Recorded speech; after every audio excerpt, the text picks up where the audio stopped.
fazer um mundo diferente por toda parte, em cada olhar.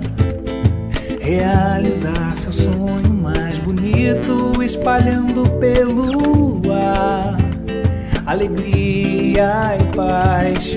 Vem sentir a vida convidando a cada instante a ser feliz.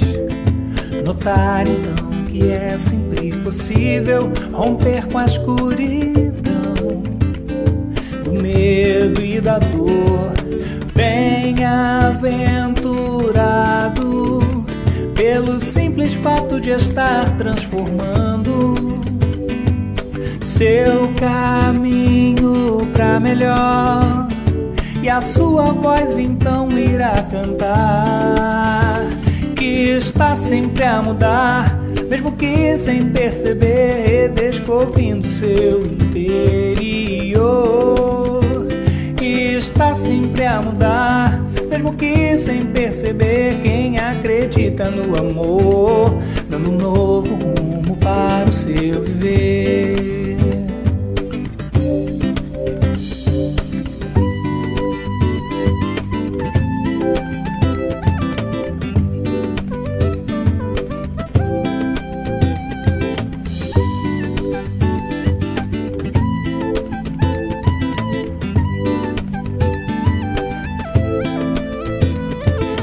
Vem fazer um mundo diferente por toda parte, em cada olhar.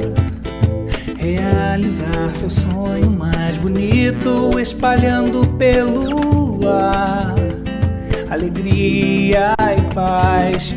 Vem sentir a vida convidando a cada instante a ser feliz. Notar então que é sempre possível romper com a escuridão do medo e da dor. Bem-aventurado pelo simples fato de estar transformando seu caminho pra melhor, e a sua voz então irá cantar que está sempre a mudar, mesmo que sem perceber, descobrindo seu interior. E está sempre a mudar, mesmo que sem perceber, quem acredita no amor, dando um novo rumo para o seu viver. E está sempre a mudar, mesmo que sem perceber, descobrindo seu interior. E está sempre a mudar, mesmo que sem perceber, quem acredita no amor, dando um novo rumo para o seu viver.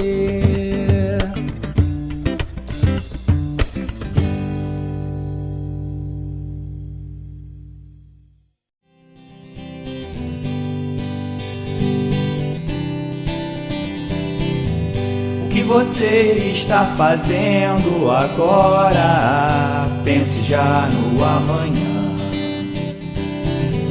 A vida passa, não demore, encontre sua direção.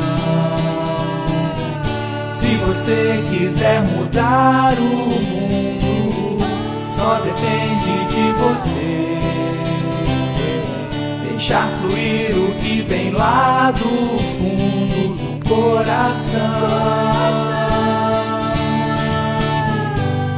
É hora de mudar, de encontrar a direção, de tentar abrir as portas do seu coração, de tentar mudar o mundo através do amor, demonstrar que a juventude tem o seu valor, tem o seu valor. O que você está fazendo agora? Pense já no amanhã. A vida passa, não demore, encontre a sua direção. Se você quiser mudar o mundo, só depende de você. Deixar fluir o que vem lá do fundo do coração. É hora de mudar, de encontrar a direção, de tentar abrir as portas do seu coração, de tentar mudar o mundo através do amor, demonstrar que a juventude tem o seu valor, tem o seu valor, tem o seu valor.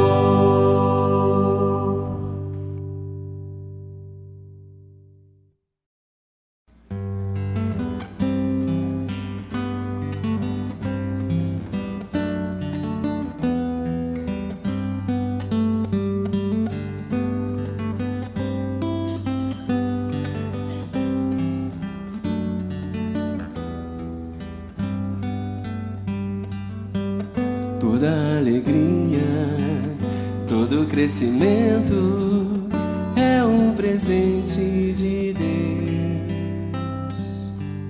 Toda esperança, todo amor e movimento também é presente de Deus. Há um ser maior a nos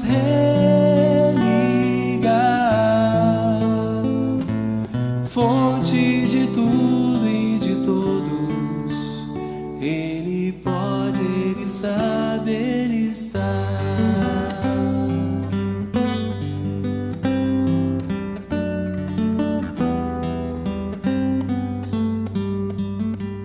Todas as tristezas, todo sofrimento é um presente de Deus.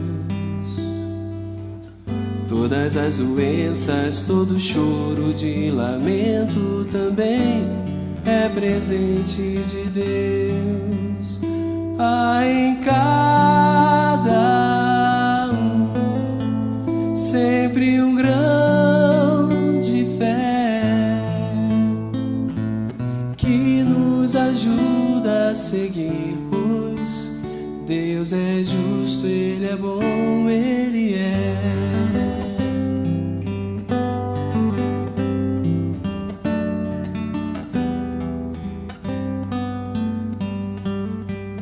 Toda alegria, todo sofrimento é um presente de Deus. Toda esperança e todo choro de lamento também é presente de Deus. Há um ser maior a nos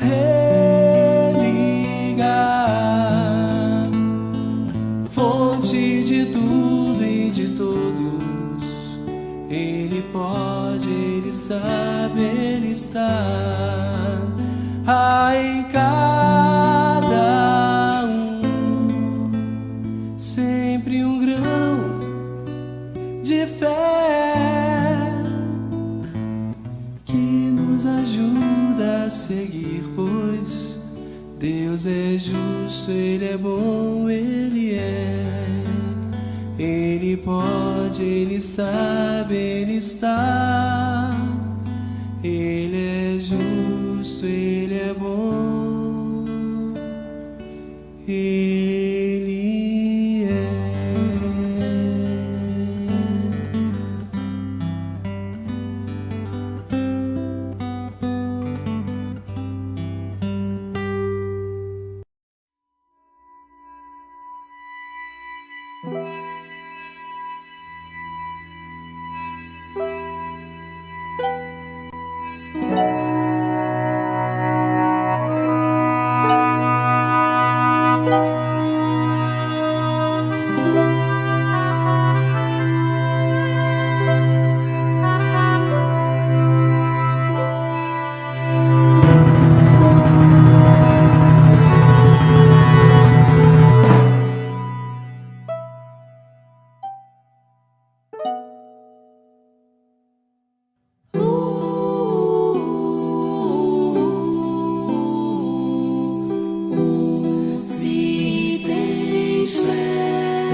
Boa tarde para todos, sejam mais uma vez muito bem-vindos.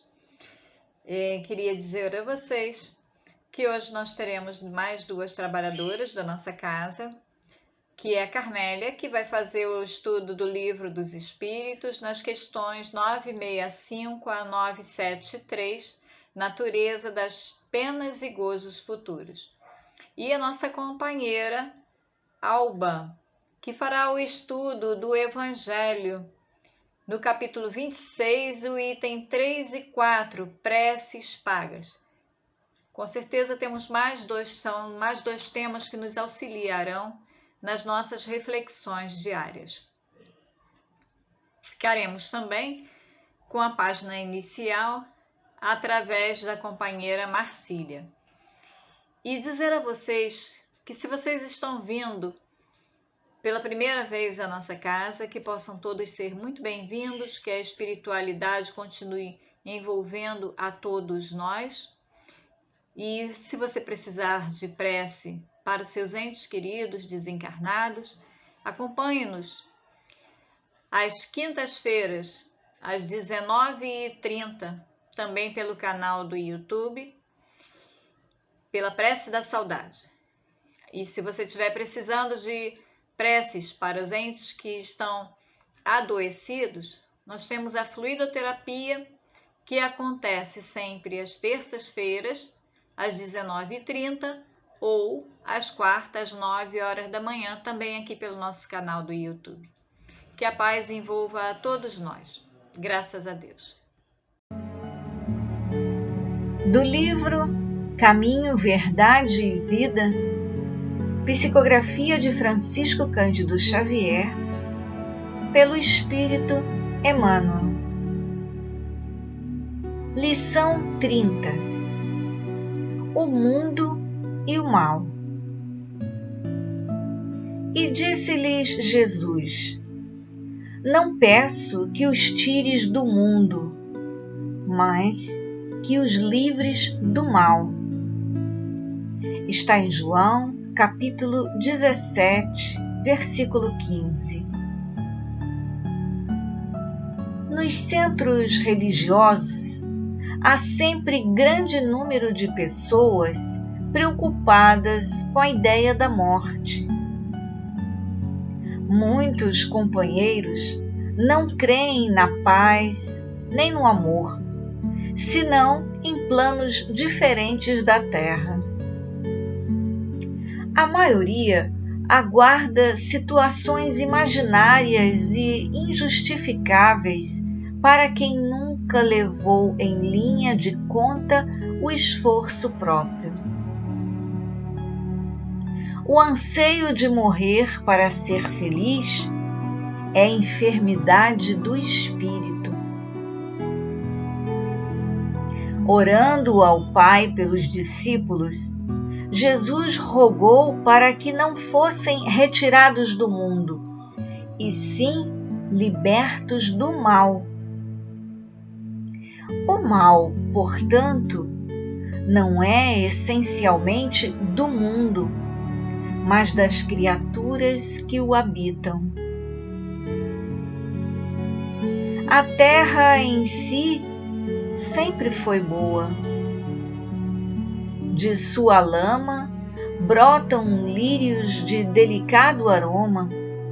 Sua natureza maternal é repositório de maravilhosos milagres que se repetem todos os dias.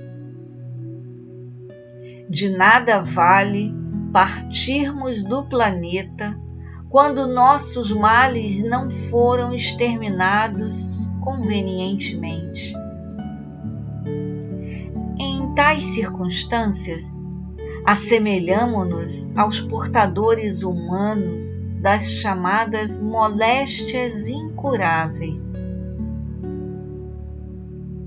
Podemos trocar de residência, todavia, a mudança é quase nada se as feridas nos acompanham. Faz-se preciso, pois, embelezar o mundo e aprimorá-lo, combatendo o mal que está em nós.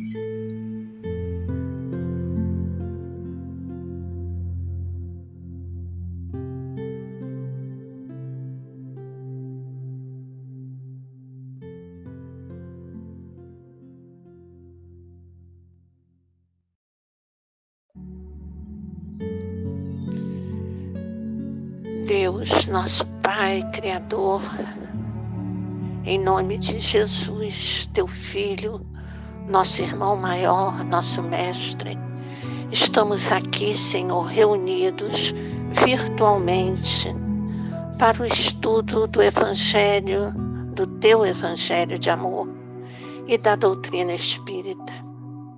E primeiramente queremos agradecer, Senhor, agradecer muito por essa oportunidade, por podermos estar aqui, apesar de não podermos estar na nossa casa material, estamos em pensamento, reunidos, e a força do pensamento é que vale, nós sabemos, Senhor. O Senhor nos disse. E te pedimos que os seus mensageiros, os nossos mentores, os guias espirituais da nossa casa estejam conosco, esclareçam a nossa mente para que possamos compreender as lições do dia de hoje. Te pedimos também, Senhor, a Tua misericórdia, sabemos do Teu amor por nós, a Tua misericórdia nesse momento tão difícil que estamos passando. Com esta pandemia, protege, Senhor, a todos os doentes, os que estão internados, os que estão em seus lares. Abençoa a todos, Senhor. Misericórdia, Senhor, para aqueles que estão em asilos, em reformatórios, asilos, e que esses que estão pelas ruas, tão perdidos, que nem ouvem falar de Ti, Senhor.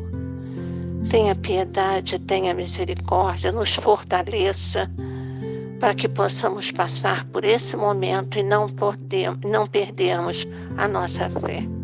Graças vos damos e fique conosco, Senhor. Graças a Deus, a Jesus, Maria, Miguel, Catuíte, todos os trabalhadores da nossa casa. Com a sua permissão, damos por iniciada a reunião da tarde de hoje.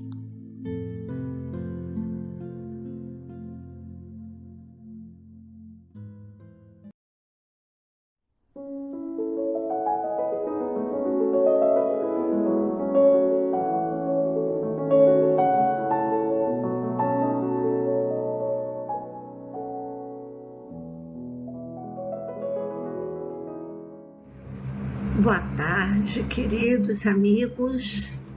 Vamos ao estudo do Livro dos Espíritos nesta tarde.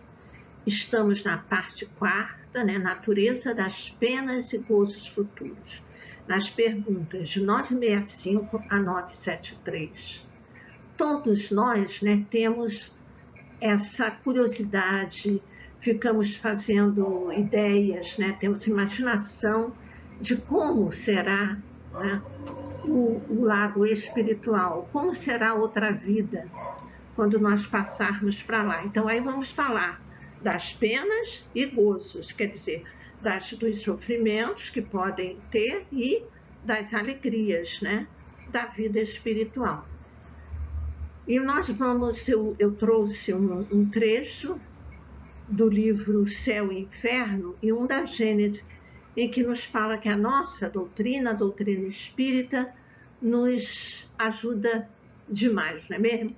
Ela nos trouxe realmente a certeza da vida futura, como Jesus deixou para a gente, que o meu reino não é deste mundo, quer dizer, o verdadeiro mundo é o mundo espiritual, e a doutrina espírita nos trouxe essa comunicação direta com os espíritos a nos esclarecer.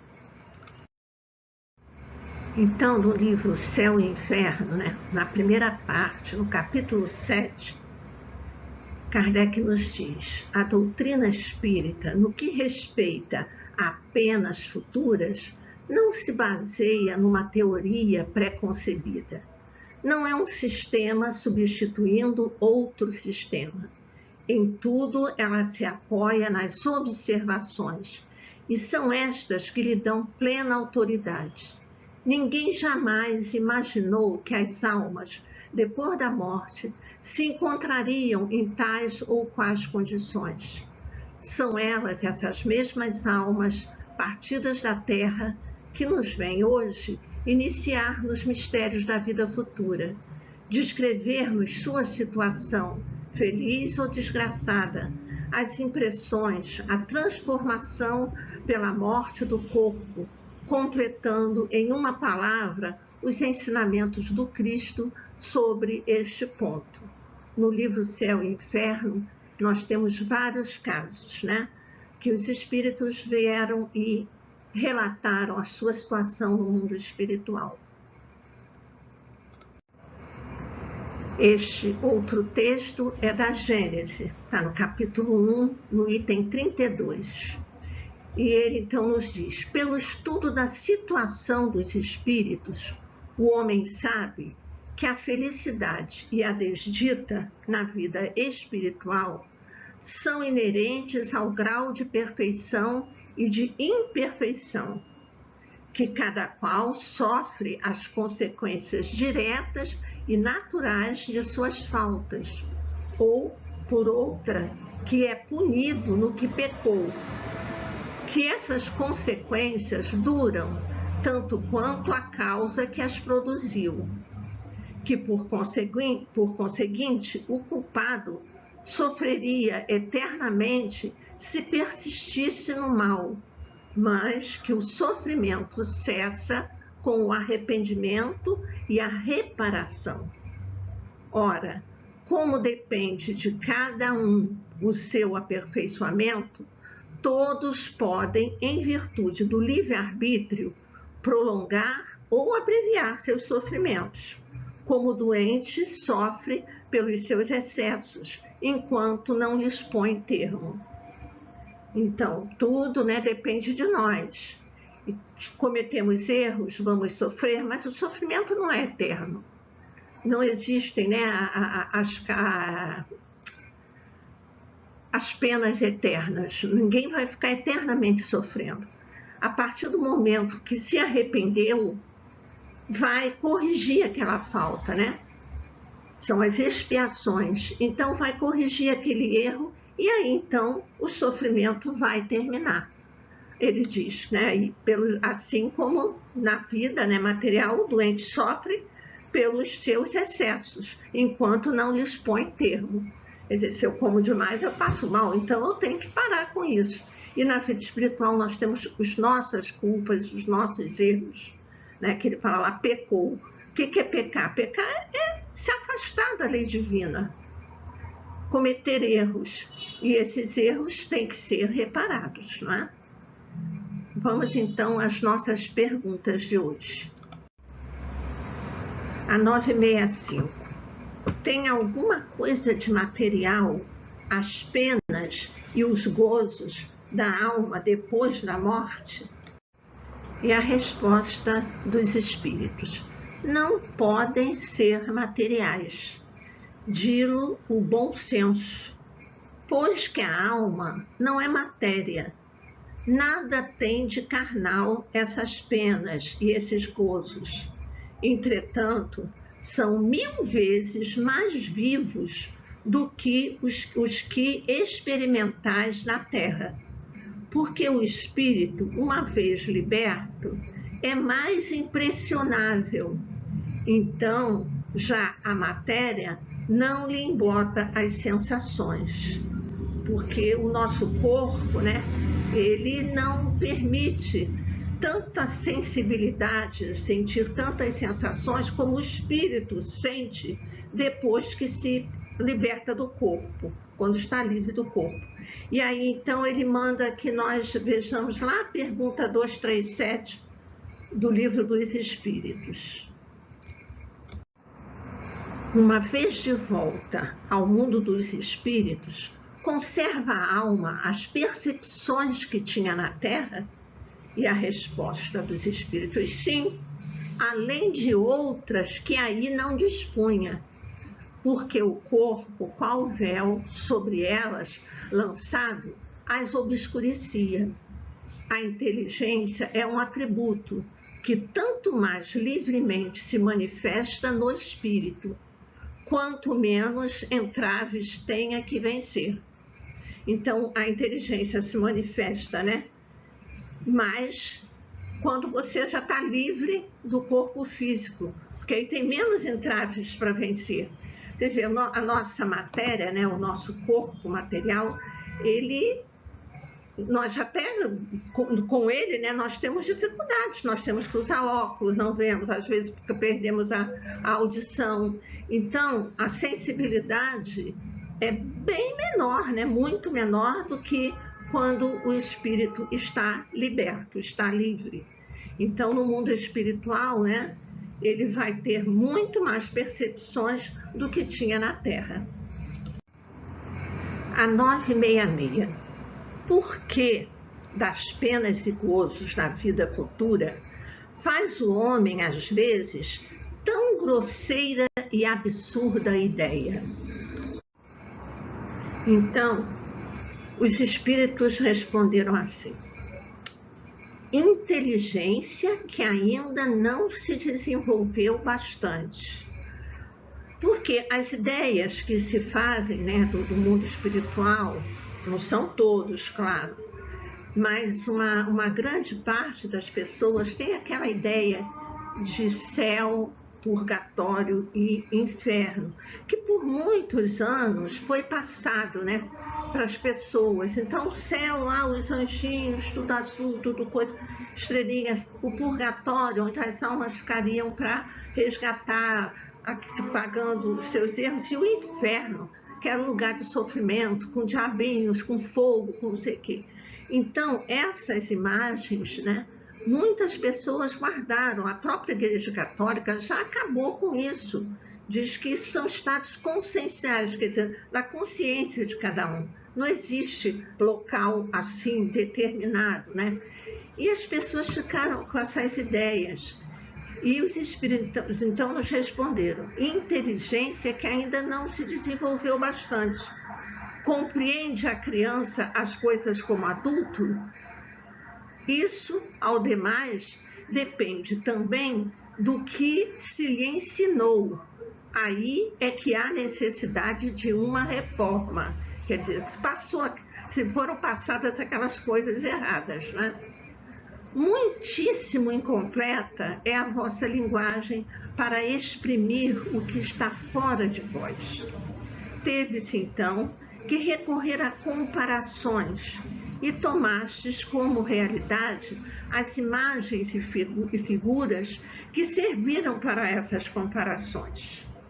À medida, porém, que o homem se instrui, melhor vai compreendendo o que a linguagem não pode exprimir.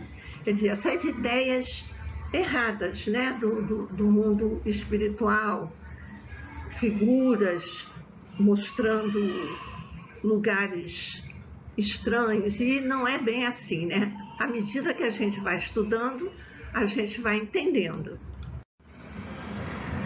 A 967. Em que consiste a felicidade dos bons espíritos? E aqueles espíritos, né, que já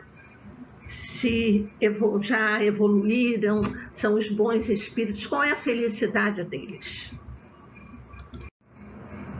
E os espíritos, então, nos respondem: a felicidade dos bons espíritos, né, em conhecerem todas as coisas, em não sentirem ódio, nem ciúme, nem inveja, nem ambição, nem qualquer das paixões que ocasionam a desgraça dos homens. Olha que coisa, né? Quer dizer, a felicidade deles já está aí, né? Resumida. Não sentir inveja, não sentir ódio, nem ciúme, nem ambição, nenhuma das paixões que ocasionam a desgraça dos homens.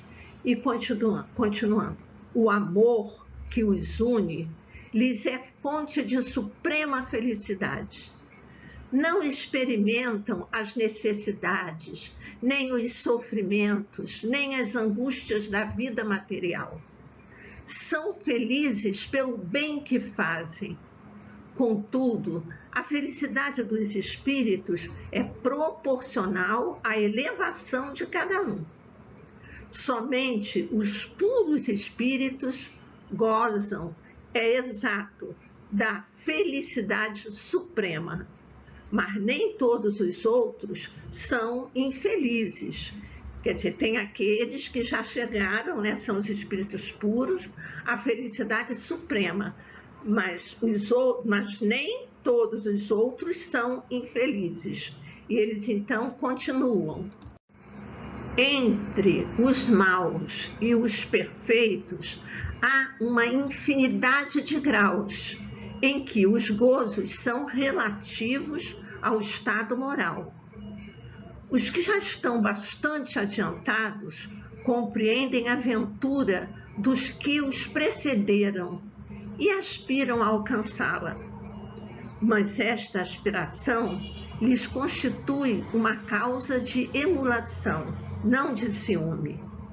Sabem que deles depende o consegui-la. Para a conseguirem, trabalham, porém, com a calma da consciência tranquila, e ditosos se consideram por não terem que sofrer o que sofrem os maus. Quer dizer, tem aqueles espíritos, né, ditosos que já alcançaram já um grau bem elevado, que não sofrem, que não têm ciúme, que não têm ódio, que não sofrem mais de jeito nenhum. E tem aqueles que, tá aí, eles têm uma infinidade de graus, os que já estão bastante adiantados. Então, eles observam os espíritos puros, os espíritos elevados, e veem, né, como eles se comportam, a felicidade deles, a tranquilidade, e eles vão procurar conseguir também ser como eles. Não de ciúme, a observação deles não é de ciúme. Eles sabem que precisam agir como eles para atingir aquele estado de felicidade que eles têm, né? Porém, com calma, consciência tranquila, né?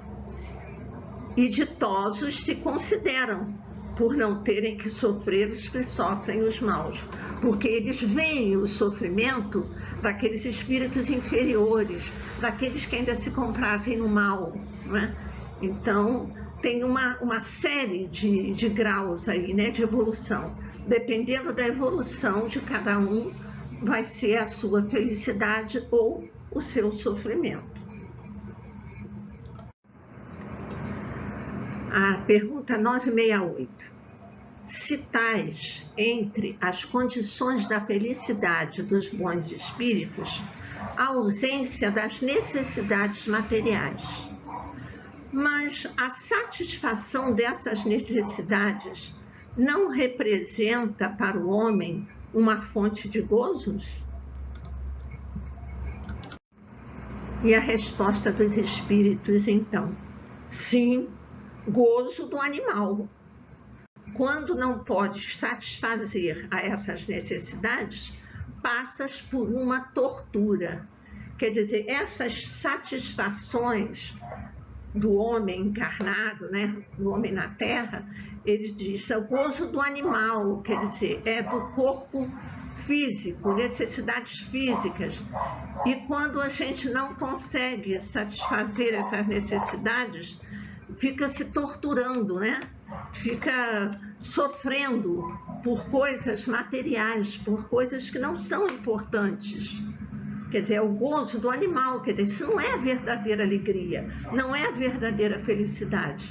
Jesus nos disse, né? A verdadeira felicidade não é desse mundo. Não põe teu tesouro, né, aqui na terra, que enferruja, que dá traça. O tesouro é no mundo espiritual. Então, nós temos que nos preocupar com a nossa melhoria moral, espiritual, e não nas satisfações da carne, né? da parte material. Essas não são importantes.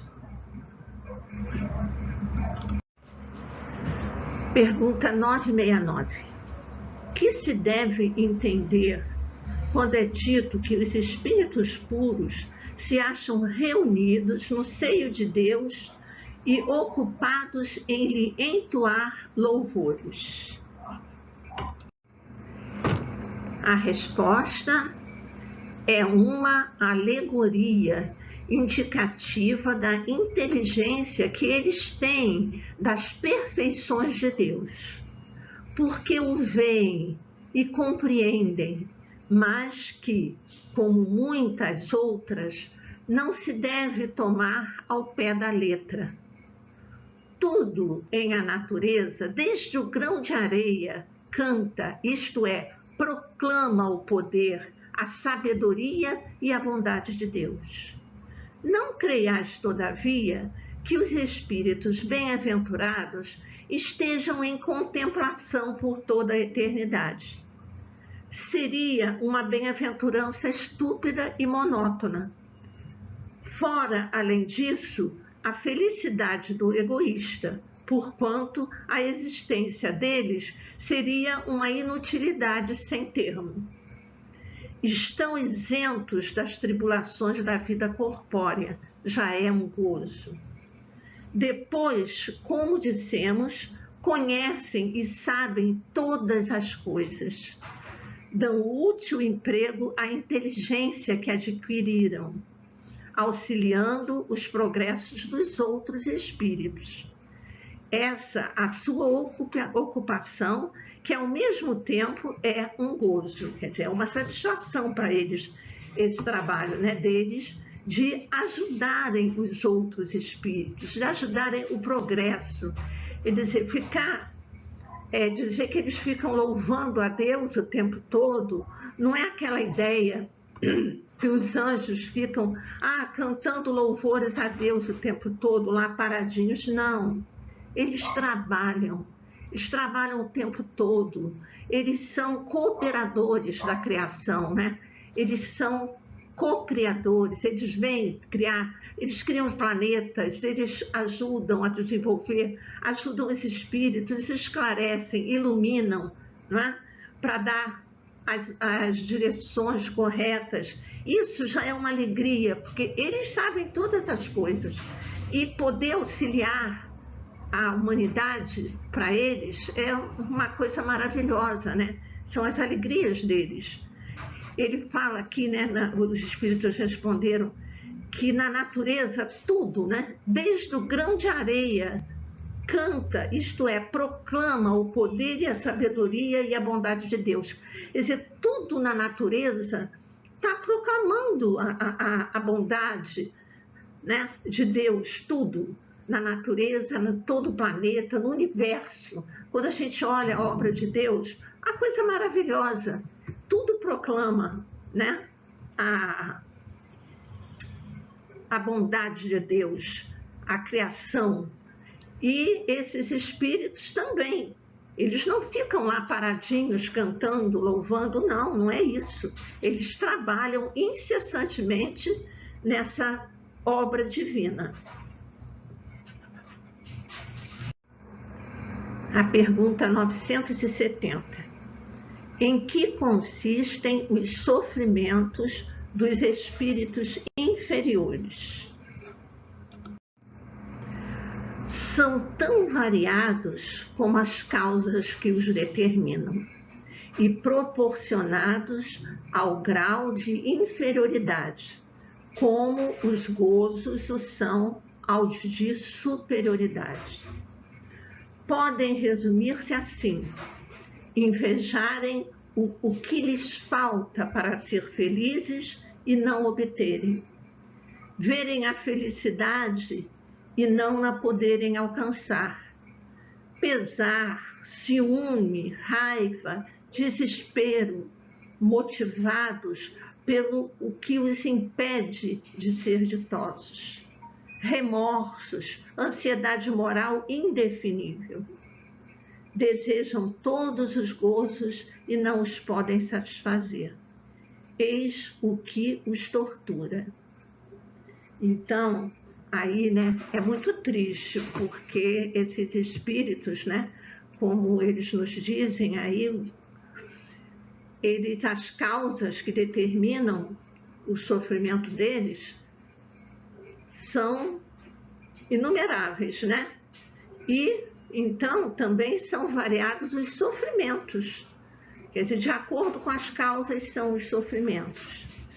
E eles veem que não podem alcançar, né, as regiões felizes, e eles sofrem terrivelmente, eles têm pesar, eles têm ciúme, eles têm raiva. Por quê? Porque eles ainda estão numa condição ainda inferior, ainda não evoluíram.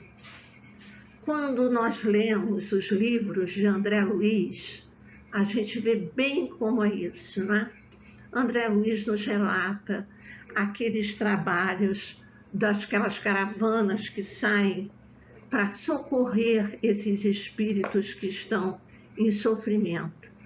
Quem quiser ter uma ideia bem né, explicadinha desses sofrimentos, leia o livro Obreiros da Vida Eterna, psicografia do Chico Xavier, né, pelo espírito de André Luiz. E ele, então, aí nesse livro, Obreiros da Vida Eterna, ele descreve bem essas caravanas saindo, percorrendo lugares onde os espíritos se encontram em muito sofrimento. É muito triste. Eu achei bem triste, né? Porque é a realidade. As pessoas fazem encarnados coisas terríveis, depois no mundo espiritual vão sofrer as consequências, né, dos seus erros, porque a cada um segundo as suas obras, não é? É justiça divina. Eles vão ter que reencarnar para poder reparar aqueles erros, para saírem do sofrimento. Pergunta 971. É sempre boa a influência que os espíritos exercem uns sobre os outros? A resposta sempre boa está claro da parte dos bons espíritos, não é? Quer dizer, os bons espíritos exercem boas influências. Os espíritos perversos, esses procuram desviar da senda do bem e do arrependimento os que lhes parecem suscetíveis de se deixarem levar, e que são muitas vezes os que eles mesmos arrastaram ao mal durante a vida terrena. Quer dizer, às vezes, não é mesmo, um espírito mau, ele faz obsessão, né, aqui na pessoa encarnada, e desencarna e ele continua obsediando, quer dizer, continua influenciando mal, não deixando aquele espírito se arrepender, levando aquele espírito para praticar mais maldade, né? Lá no mundo espiritual também. Quer dizer, eles influenciam negativamente. Os espíritos bons, não, né? Os bons espíritos, eles vão influenciar para melhorar, sempre com bons conselhos, com boas inspirações. Mas os maus, infelizmente, aqueles que ainda continuam, né, no mal, se comprazem com o mal, influenciam as pessoas para as coisas negativas. Aí Kardec faz uma subpergunta, né? Assim, a morte não nos livra da tentação? E a resposta não. Mas a ação dos maus espíritos é sempre menor sobre os outros espíritos do que sobre os homens, porque lhes falta o auxílio das paixões materiais. Quer dizer, a influência sobre o homem encarnado é mais forte do que sobre outro espírito. Porque sobre o homem encarnado a gente tem aqui a tentação da matéria, né? tem as ambições, é mais fácil para o espírito influenciar. E no mundo espiritual já é mais difícil, mas mesmo assim eles influenciam os outros espíritos. Aí ele manda a gente olhar a pergunta 996, e lá na 996 diz assim: pois que os espíritos veem o mal que lhes resulta de suas imperfeições, como se explica que haja os que agravam suas situações e prolongam o estado de inferioridade em que se encontram, fazendo o mal como espíritos, afastando do bom caminho os homens? Quer dizer, eles estão vendo a situação, vendo todo o sofrimento, mas mesmo assim, como espíritos, eles continuam influenciando, né, os homens para afastar do bom caminho. E a resposta dos espíritos é a seguinte: assim procedem os de tardio arrependimento. Podem também acontecer que depois de se haver arrependido, o espírito se deixa arrastar de novo para o caminho do mal, por outros espíritos ainda mais atrasados. Quer dizer, se deixa influenciar, se deixa levar, demoram para se arrepender e ficam agindo mal, mesmo como espíritos, mesmo vendo todo o sofrimento que aquilo lhes causa. A pergunta 972. Como procedem os maus espíritos para tentar os outros espíritos, não podendo jogar com as paixões? Quer dizer, não podendo jogar com as paixões aqui materiais, né?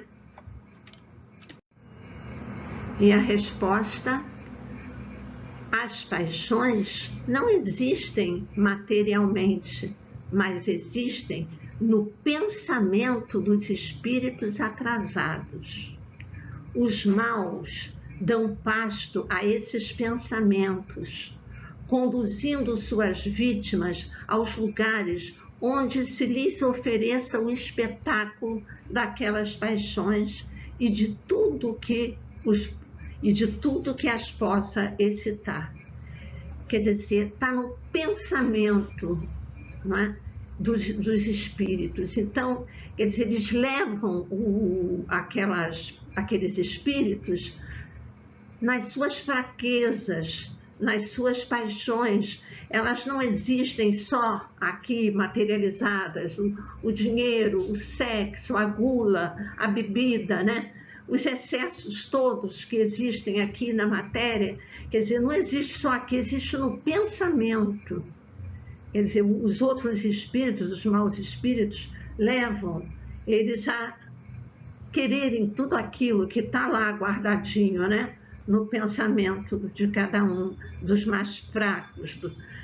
O pensamento é tudo, né? Então a gente tem que vigiar os pensamentos da gente. Jesus já nos disse, né? Orai e vigiai, para que a gente não fique sendo levado por essas fraquezas, por esses espíritos, né, coitados, inferiores, que vão tentando convencer das coisas que não são certas. E lá no mundo espiritual, eles fazem isso com os espíritos, porque está tudo no pensamento. Aí uma subpergunta também: mas de que servem essas paixões, se já não tem o objeto real? E os espíritos respondem: nisso precisamente é que lhes está o suplício. O avarento vê ouro que lhe não é dado possuir. O devasso, orgias em que não pode tomar parte. O orgulhoso, honras que lhe causam inveja e de que não pode gozar. Quer dizer, eles têm aquilo tudo no pensamento, são levados a ver todas essas cenas e não podem, né, ter aquilo materialmente. Então aí está o sofrimento, né, a tortura deles. 973. Quais os sofrimentos maiores a que os espíritos maus se veem sujeitos. Não há descrição possível das torturas morais que constituem a punição de certos crimes. Mesmo o que as sofre teria dificuldade em vos dar nelas uma ideia. Indubitavelmente, porém, a mais horrível consiste em pensarem que estão condenados sem remissão. Quer dizer, que aquele sofrimento não vai acabar nunca, não é? Não é verdade. Eles se arrependendo, eles terão a oportunidade de reencarnar e reparar o mal que fizeram. Depois da pergunta 973, que é a nossa última de hoje, né, tem umas considerações de Kardec. É um pouquinho longo, então eu tirei só uma parte aí, em que ele nos diz: as comunicações espíritas tiveram como resultado mostrar o estado futuro da alma, não mais em teoria, porém na realidade. Põe-nos diante dos olhos todas as peripécias da vida além-túmulo. Ao mesmo tempo, entretanto, nos mostram como consequências perfeitamente lógicas da vida terrestre. E, embora despojadas do aparato fantástico que a imaginação dos homens criou, não são menos pessoais para os que fizeram mau uso de suas faculdades. Infinita é a variedade dessas consequências, mas, em tese geral, pode-se dizer: cada um é punido por aquilo em que pecou. Assim é que uns o são pela visão incessante do mal que fizeram, outros pelo pesar, pelo temor, pela vergonha, pela dúvida, pelo insulamento, pelas trevas, pela separação dos entes que lhes são caros e etc. Quer dizer, muito sofrimento, né? É o que eu falei para vocês no livro Céu e Inferno. Nós vamos ter vários casos relatados, e nos livros de André Luiz também, especialmente esse Obreiros da Vida Eterna. Tá? Ele vai nos relatar muitos casos, e em todos os livros do André Luiz nos mostra a vida, né, espiritual. Todas as consequências dos nossos erros, mas todos nós somos, né, amparados pela misericórdia divina. E todos nós temos a oportunidade de retornar, né, da reencarnação e refazermos aquilo que fizemos de errado.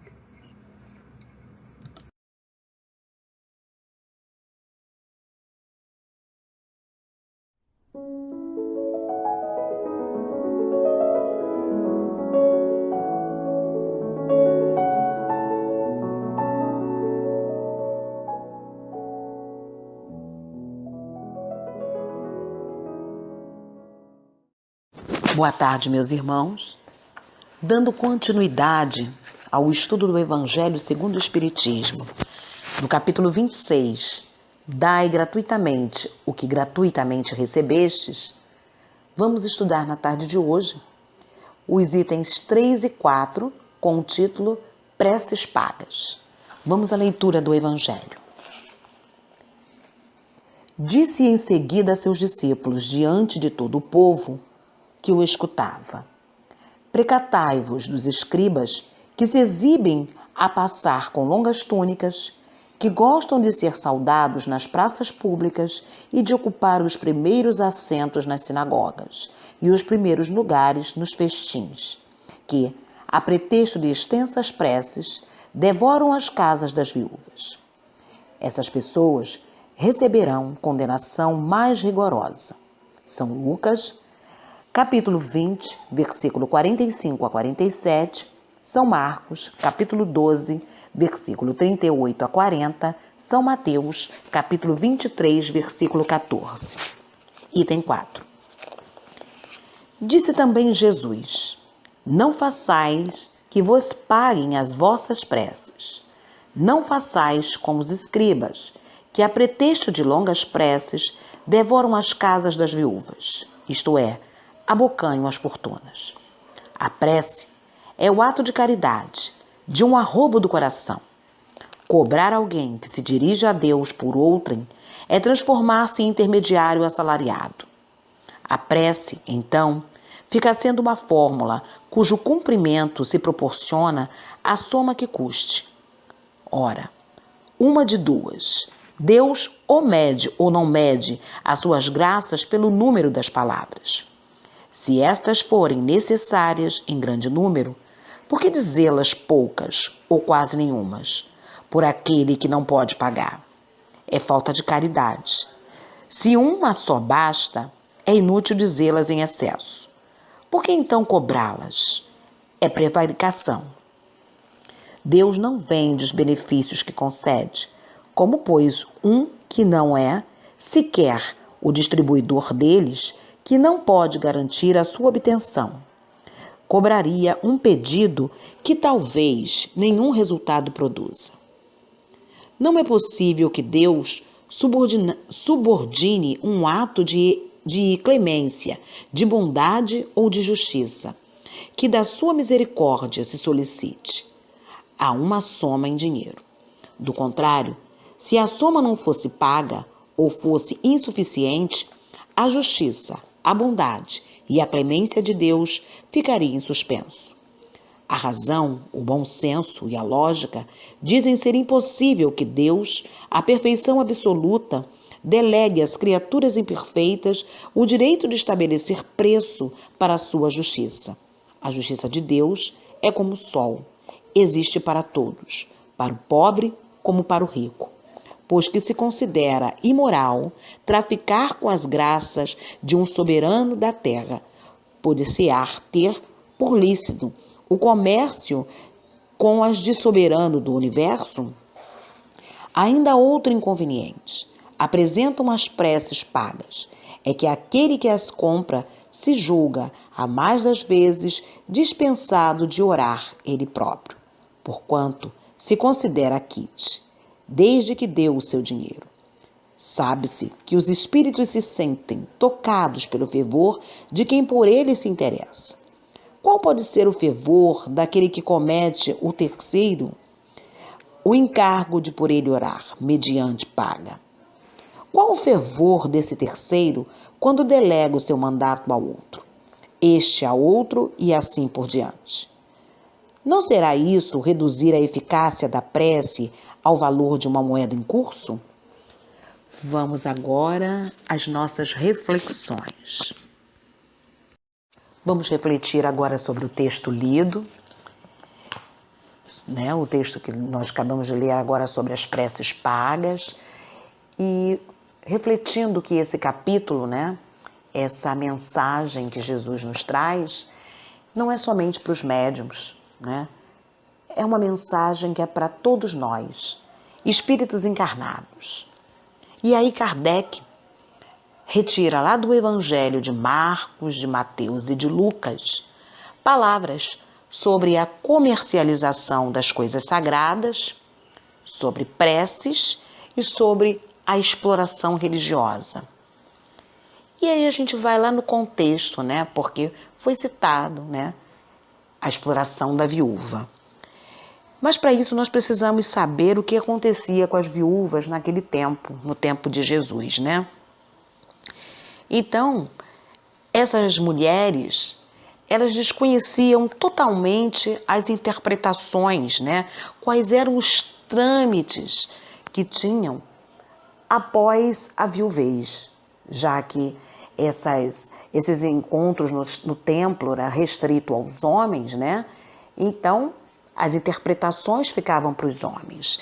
E as mulheres não sabiam bem o que aconteceria com ela após a viuvez, E os escribas, os doutores das leis, que eram doutores das leis daquela época, eles eram responsáveis, pelo ensinamento religioso, pela aplicação daquela lei na sociedade, na família, já que eles seguiam os ensinamentos da Torá.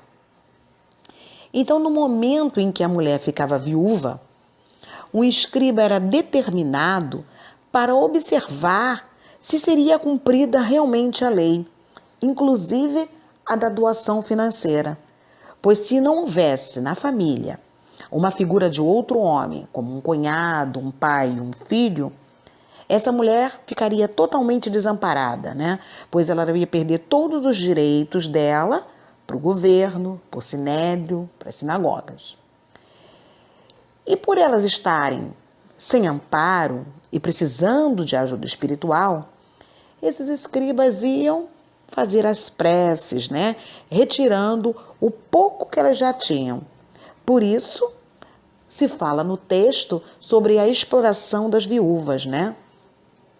E assim, então, Jesus orienta os seus discípulos que não deveriam fazer o mesmo que os dirigentes do templo faziam. Então, Jesus, ele reprovava a exploração dos pobres e ele foi contra a toda irregularidade que ocorria lá na casa de Deus. Hoje, né, nós ainda vemos isso, né? Vemos isso acontecer em alguns templos religiosos. Ainda existem dirigentes a dizer, né, vem à igreja que nós estaremos orando por você. Para isso, basta que você contribua com 10% do que você ganha. Então, no tempo de Jesus ele não interferia nessa coleta do dízimo, né? Ele era contra a exploração religiosa, né? Eu não estou aqui dizendo que não se deva ajudar financeiramente os templos, tá bom? Até mesmo a nossa casa espírita, ela também precisa dessa ajuda, né? Porque a gente sabe que existem contas a pagar, né? Então, só que não é algo aqui na nossa casa espírita, não é algo que seja obrigatório. Não existe a barganha com Deus, né? Toma lá da cá, vem, eu oro por você e você ajuda a casa, não é? Então, nós não temos essa barganha. E também nós ouvimos muito dizer também, né? Nós vamos orar por você e você irá melhorar a sua vida. Então, quantas pessoas pagam para um líder religioso, né? Na esperança dessa oração, né? Então, que esse religioso tem um poder de interferir, né? Quantas pessoas pagam por isso, né? Então, o essencial é orar, sim, porém, orar com sinceridade, né?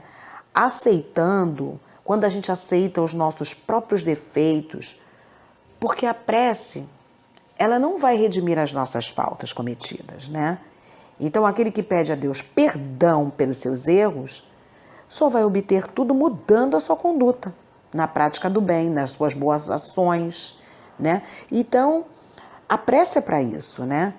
Então, para melhorar, para que a gente possa melhorar os nossos atos. Então, a gente só vai atingir dessa forma. Então, enquanto a gente não compreende que a prece depende de nós, né? Muito mais de nós do que a gente ter que achar que tem um líder religioso que vai fazer tudo isso por nós. Então, a gente precisa saber primeiro o que é a prece, para poder entender. Lá no Livro dos Espíritos, na questão 658, diz que a prece é sempre agradável a Deus quando ela é dita pelo coração. Lá na questão 659 do Livro dos Espíritos, diz que a prece é um ato de adoração a Deus, né? É orar a Deus, é pensar nele, é aproximar-se dele, é pôr-se em comunicação com ele. Então, pela prece, nós podemos fazer 3 coisas. Nós podemos louvar, que é enaltecer os desígnios de Deus sobre todas as coisas. Pedir, que é recorrer ao Pai em busca de luz, de equilíbrio, de força, de paciência, de coragem e de discernimento. É agradecer, é reconhecer as bênçãos recebidas.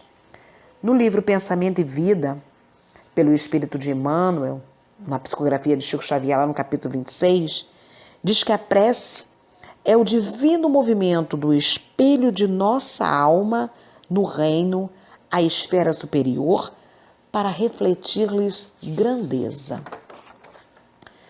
No Livro dos Espíritos, na questão 661, diz que a prece, as boas ações, são a melhor prece, por isso os atos valem mais que as preces. E a prece em si, então, é o quê? É a busca da presença divina, né? A mentalização, ela é uma prece. A qualidade da prece, ela vem das nossas intenções, vem da nossa conduta moral, vem do nosso padrão vibratório. No momento da prece, é o momento de nós energizarmos a nossa mente, é o momento de nós entrarmos no nosso quarto, onde estaremos em secreto, segundo Mateus, do capítulo 6, versículos 5 e 6. Ele nos diz isso, né? Entre para o seu quarto e ore em secreto. E nós, encarnados, nós não conseguimos ver, né, a dimensão, o que ocorre no momento da prece, né? Quantas bênçãos nós estamos recebendo naquele momento em que nós estamos conversando com Deus, né? Então a prece deve ser feita diretamente ao Criador. Mas também nós podemos endereçá-la por intermédio dos bons espíritos, que são os mensageiros de Jesus, mensageiros de Deus, não é? Então, em que momento nós devemos orar a Deus, né? No momento da nossa dificuldade, né? Onde pedir não é esperar um milagre, pois a prece ela não vai mudar a natureza do curso das nossas provações, né? Isso está no Livro dos Espíritos, na questão 663, né? Aí diz, lá em Mateus, no capítulo 8, versículo 7, diz assim: Pedi, dar-se-vos-á, buscais e acharei, batei e abrir-se-vos-á. Então, toda vez que a gente pede, né? A gente tem as nossas respostas. Muitas vezes a gente acha que a resposta, o nosso pedido, não era bem aquilo que a gente queria. Mas Deus sabe tudo que a gente precisa e o momento em que a gente precisa receber. Então a prece, diz lá na questão 660 do Livro dos Espíritos, diz que a prece torna o homem melhor, porque aquele que faz prece com fervor e confiança se torna mais forte contra as tentações do mal. Então Deus envia bons espíritos para assisti-lo. Então, se fosse necessário, né, pagar pela prece, tudo que a gente viu aqui, todo o benefício que a gente recebe pela prece, quando a gente faz uma prece com o nosso coração, com as boas intenções, né? Então, se fosse necessário pagar pela prece, como ficariam aqueles que não podem pagar? Não seria uma falta de caridade com essas pessoas? Então, Deus não vende benefícios. Qual a garantia que pode dar aquele que vende, aquele que está pagando? Qual a garantia de que eles serão atendidos? E se a prece for mental, né? Como é que aquele que pagou, ele vai ter a certeza de que ele vai alcançar aquilo que ele pediu? O outro está fazendo uma prece mentalmente. Como é que eu vou ter a certeza de que ele está fazendo a prece conversando com Deus, pedindo por mim? Como é que eu vou ter essa certeza? Não é mesmo? Então, onde estaria a justiça e a misericórdia de Deus se ele delegasse poderes a alguém? Né? Nós ainda terceirizamos os serviços religiosos, porque muitos de nós ainda achamos que a prece do outro tem mais força, que a prece do outro vai chegar mais rápido a Deus. Nós não precisamos fazer longas preces, né? Não precisamos fazer preces repetidas, não precisamos fazer preces decoradas. Muitas vezes um ai meu Deus já é uma prece, porque Deus já sabe de todas as nossas necessidades, não é mesmo? Então a prece faz muito bem para aquele que ora. Se peço a alguém que ore em meu lugar, A prece vai chegar, porém não com a mesma intensidade que vai chegar até o Pai, né? A mesma intensidade quando eu coloco o meu sentimento de amor, quando eu coloco a minha vontade de que tudo fique bem. Quando pedimos por um ente querido desencarnado, a prece tem uma força diferente, né? Por quê? Nós estamos tendo ali uma conversa, né, com os nossos amores, né? Colocando o desejo de que eles fiquem bem, né? Nós conhecemos os nossos entes queridos, né? Quando eu peço o outro para fazer a prece por mim, o outro vai até fazer, mas ele não conhece o meu ente querido, eu conheço. E quando eu faço a prece, eu intensifico o meu amor, não é mesmo? Então nós podemos pedir por outro também, né? Nós podemos orar pelas pessoas, né? Nós podemos, quando a gente está fazendo uma prece, né? Nós podemos pedir por todos, nós podemos pedir pela humanidade, né? Na nossa prece, no nosso culto, quando a gente está envolvido nas nossas preces, né? No nosso culto no lar, nas nossas preces diárias, por exemplo, nós podemos envolver a todos. Então nós podemos orar pelos outros sim, com amor, com carinho, com vontade de auxiliar, desejando que o outro vença as suas tribulações.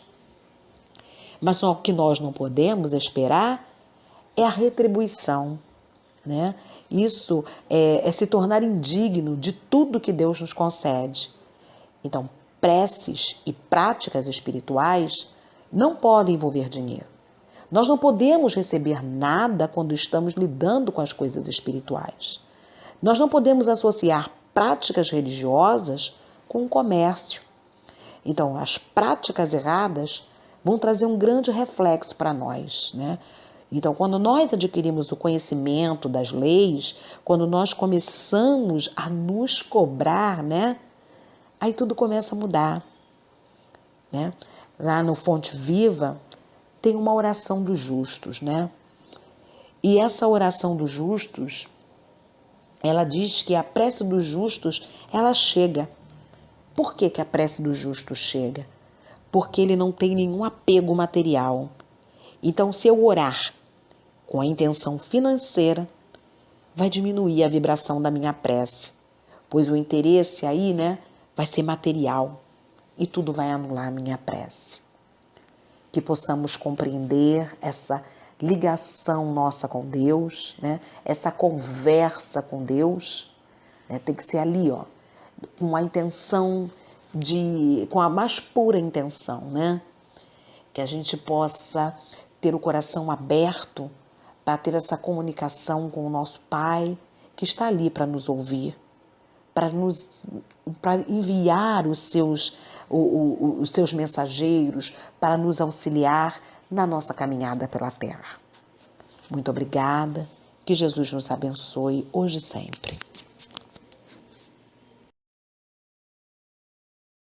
Graças a Deus, graças a Jesus, a Miguel, a Catuíte e os falangeiros da nossa casa, mais uma tarde, Pai querido.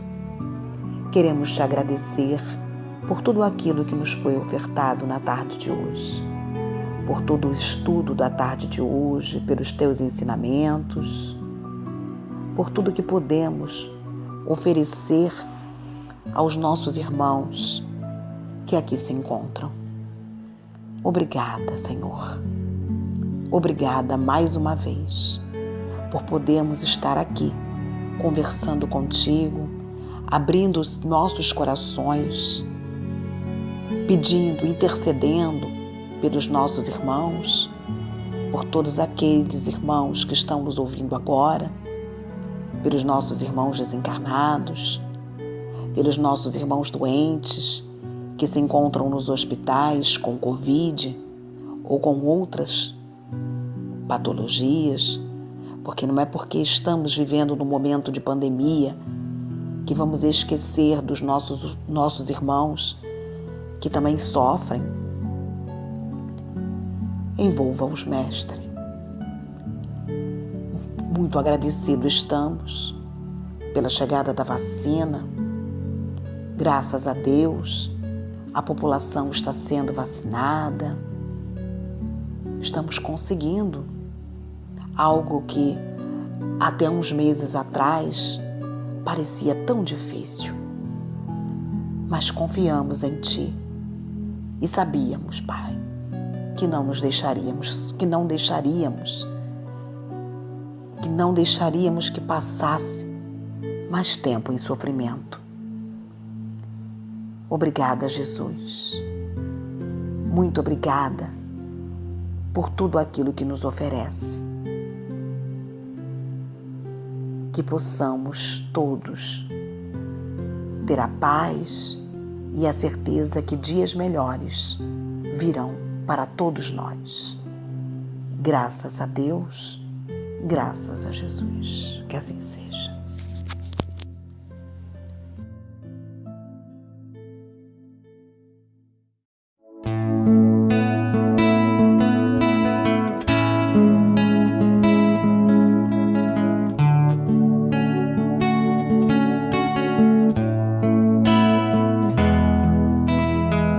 Toda vez que eu penso em Jesus, meu coração se acende no meu peito. Toda vez que eu sinto essa luz iluminando a minha mente e o meu corpo, pareço flutuar.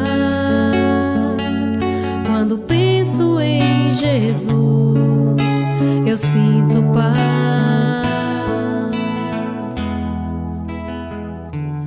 Quando penso em Jesus, minha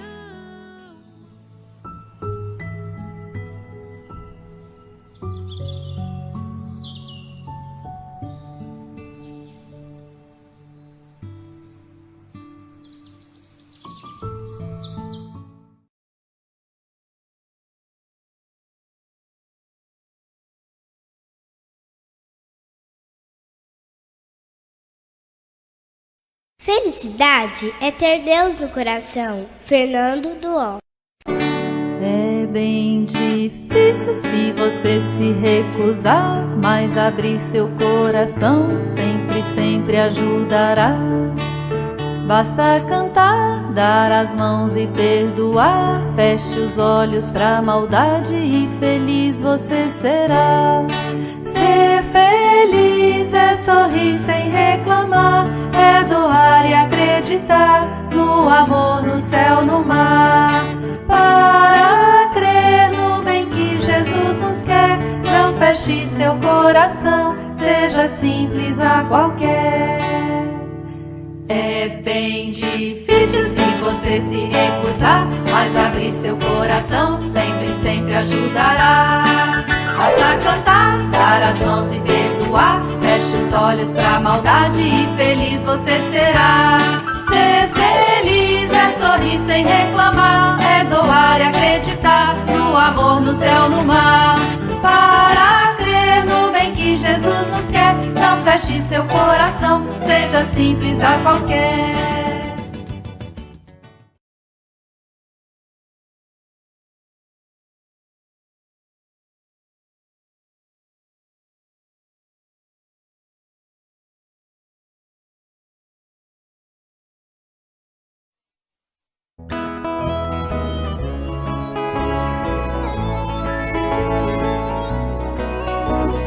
Meu amiguinho, meu amigão, olhe no céu,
em sua própria casinha. Quem foi que ensinou o colibri a voar assim, assim? Papagaio, papiá, puro taco, canarinho, assobiar, coelhinho, saltitar, 1, 2, e meu coração amar. Quem responde é a brisa mansa, são milhões de estrelas no céu, são os lábios da criança que sussurra papai no céu. Quem responde à brisa mansa, são milhões de estrelas no céu, são os lábios da criança que sussurra papai do céu.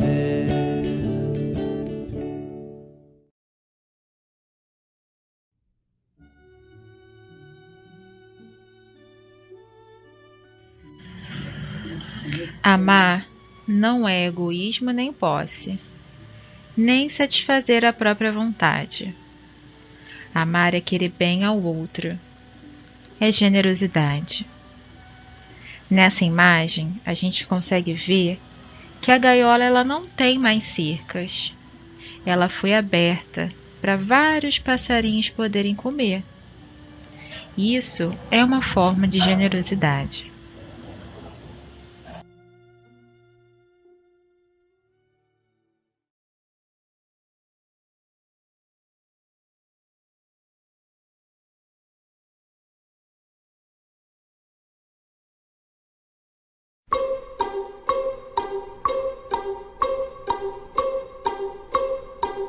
Se é hora de cantar, vamos cantar. Se é hora de passear, vamos passear. Se é hora de brincar, vamos brincar. Mas se é hora de orar, vamos pensar em Jesus. Se é hora de cantar, vamos cantar. Se é hora de passear, vamos passear. Se é hora de brincar, vamos brincar. Mas se é hora de orar, vamos pensar em Jesus.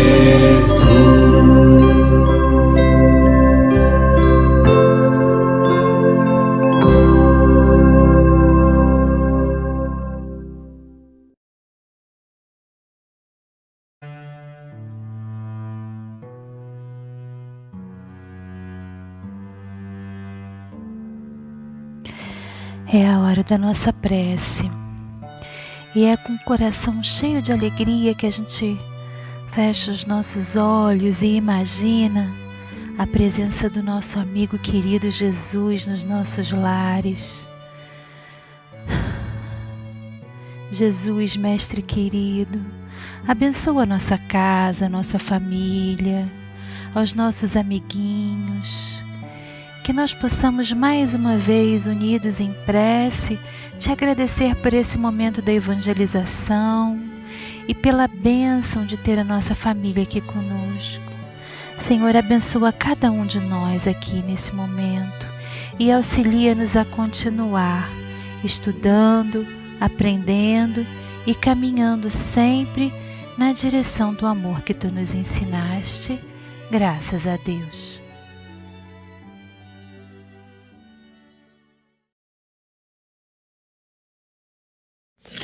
Oi pessoal, tudo bem? Hoje nós vamos falar sobre fé e generosidade.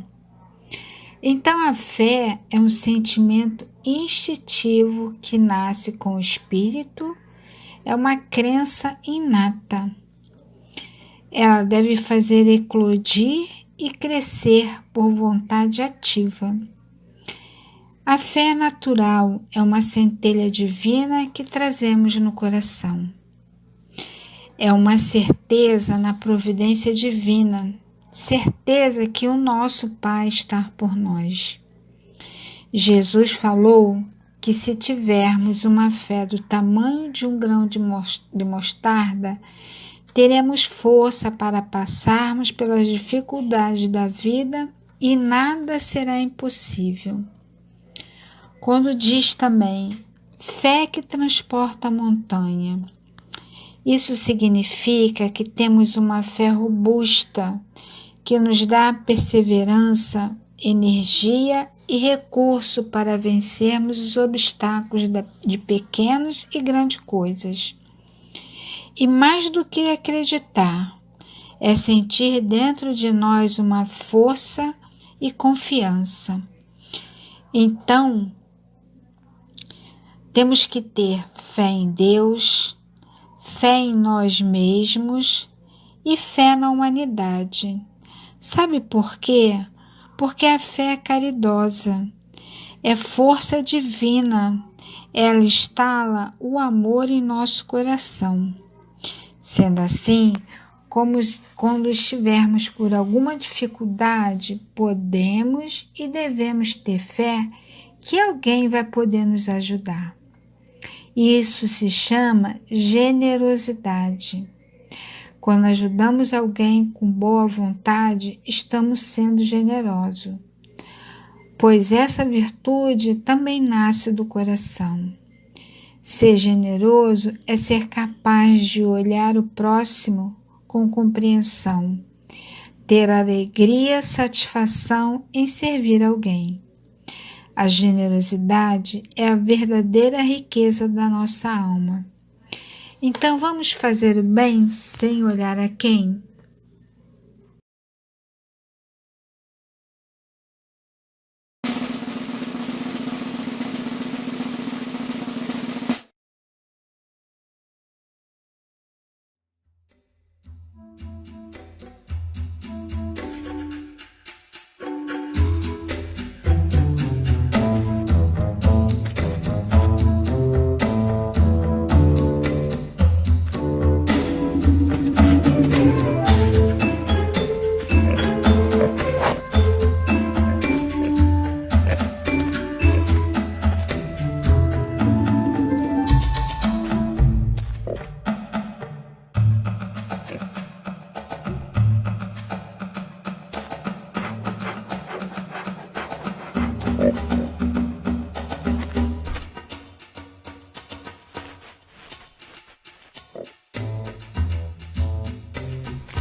Agora nós vamos assistir um vídeo de um garotinho muito generoso.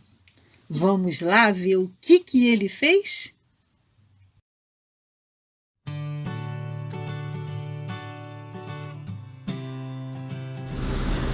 Menino de 6 anos troca presente de aniversário por lanche para moradores de rua.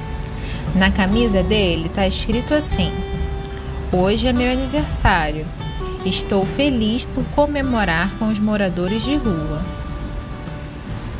Nesta outra imagem, a gente consegue ver ele entregando para uma pessoa, para uma mulher. Mas vejam, o pai dele está sempre por perto. Nessa outra imagem, a gente consegue ver ele entregando para mais uma pessoa. Mas não se esqueçam, ele não está sozinho, ele está sempre acompanhado dos pais.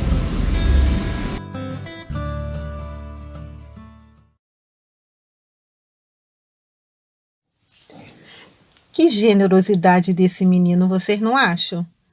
Tão pequeno, tão sensível e já descobriu o que é a verdadeira felicidade. Não é à toa que na sua blusa estava escrito: hoje é meu aniversário. Estou feliz por comemorar com os moradores de rua. Ele sabe que um lanchinho para quem não tem nada para comer é uma bênção de Deus. Ele acredita que pequenos atos fazem a diferença na vida de uma pessoa. Porque todos nós temos um poder. E não existe ato pequeno, tudo importa. Pensem no mar. O mar, na verdade, são gotas de águas que se juntaram. Então, mudança para um mundo melhor é o resultado de milhões de pequenos atos. Nós nascemos para sermos cooperativos. E sabe o que isso significa? Que nascemos para um ajudar o outro.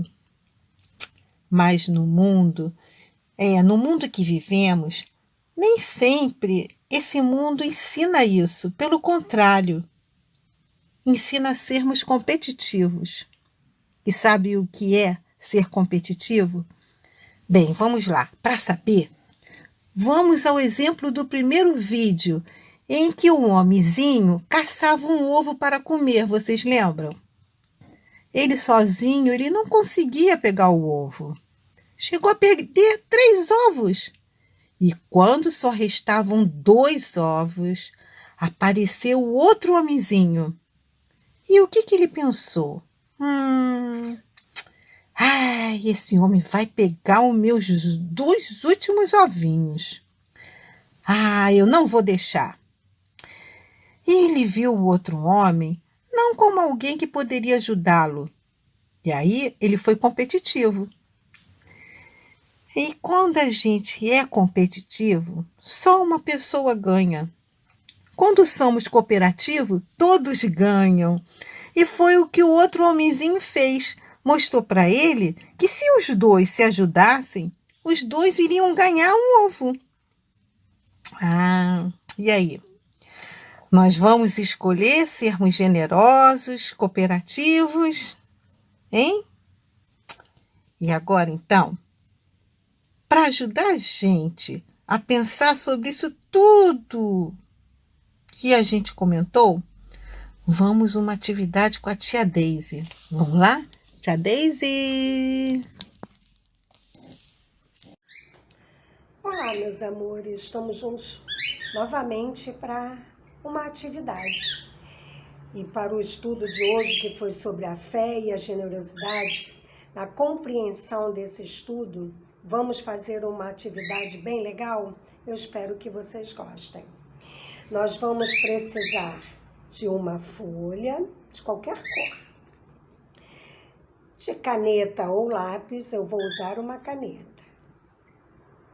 Também peguei uma canetinha vermelha. E uma tesoura sem ponta, que é a ideal, que não causa nenhum risco, né? Para nossa segurança, tesoura sem ponta. Então, vamos lá. Você vai pegar a folha na horizontal, na horizontal, vai juntar ponta com ponta e vai dobrar. Passa o dedinho para firmar bem, faz o vinco com o dedinho, ok? Agora, vendo, esse lado aqui é o aberto. Você vai colocar a sua mãozinha, assim, com os dedos um pouquinho abertos, tá? Vendo, ó, lado aberto é do outro lado que você vai colocar a sua mão.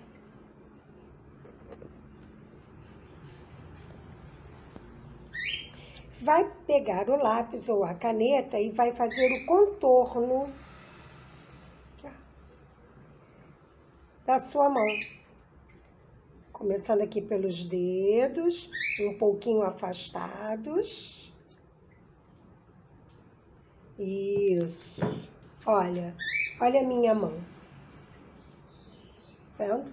Agora nós vamos cortar. Quem quiser pode cortar em cima do risco. Quem não quiser, corta um pouquinho só para fora.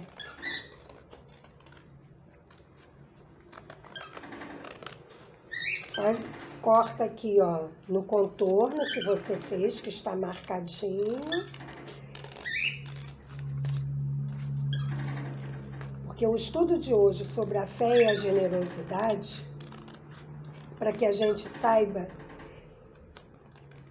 que ser uma pessoa generosa vai nos fazer entender melhor o que Deus Pai espera de cada um de nós. Porque em algum momento de nossas vidas, aliás, em vários momentos, precisamos uns dos outros, da generosidade do outro. Então a gente começa a praticar isso, começamos a aprender e a praticar quando criança. Então já cortei aqui, ó, o desenho da minha mãozinha. Ó, olha aqui, ó. Tá vendo? Quando eu abro, olha aqui, ó. Tá vendo aqui? Eu não cortei em cima do risquinho. Olha aqui, ó. Quando a gente está conversando com Deus, nós temos esse hábito, né, de nos expressar. Fechamos, às vezes, até os nossos olhos, né?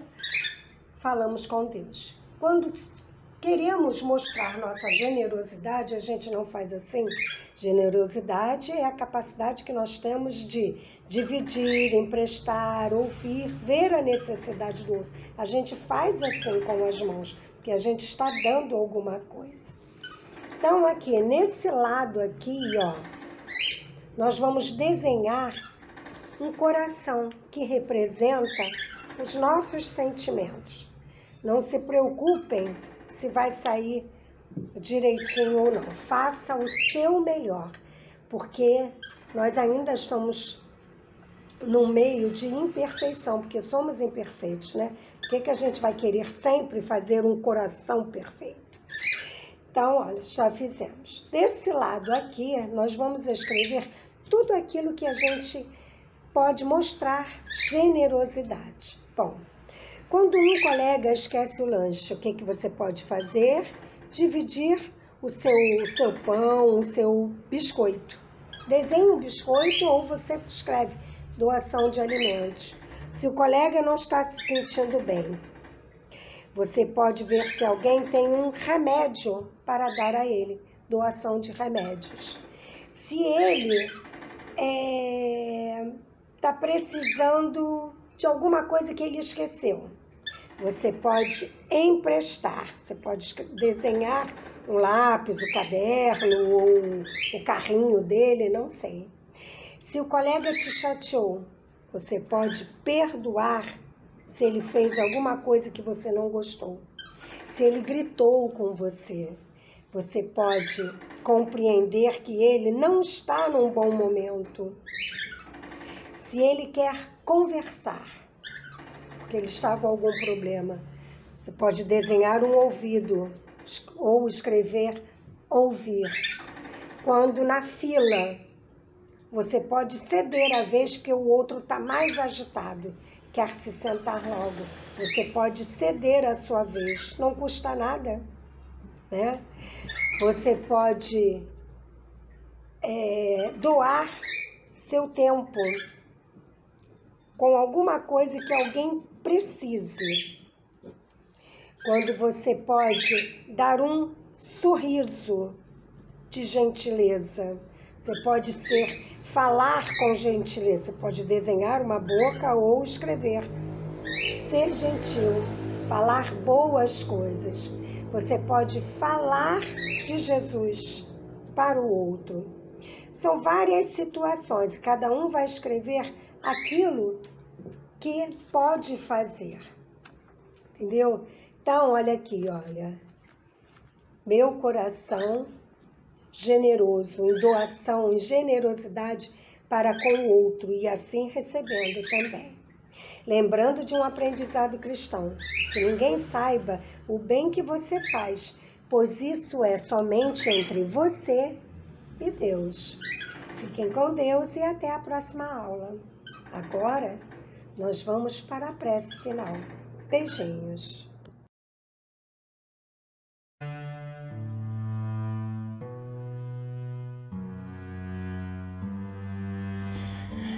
Com os nossos corações cheios de alegria por mais essa oportunidade de estudo, vamos elevar os nossos corações a Jesus, a Maria e a essa espiritualidade que nos ampara e nos consola sempre.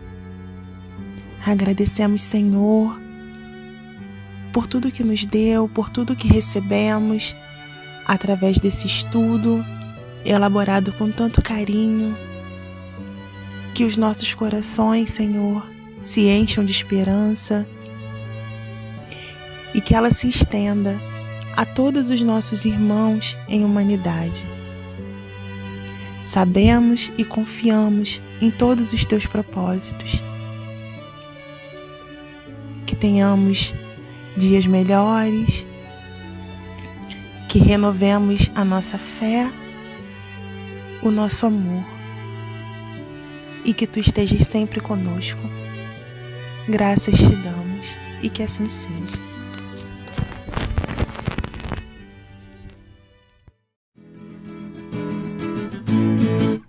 Quando chega amanhã, é hora de pular da cama. Viver é tão bom, eu acho a vida tão bacana. Eu peço a Deus que faça-se a sua vontade e que eu saiba aproveitar tamanha oportunidade.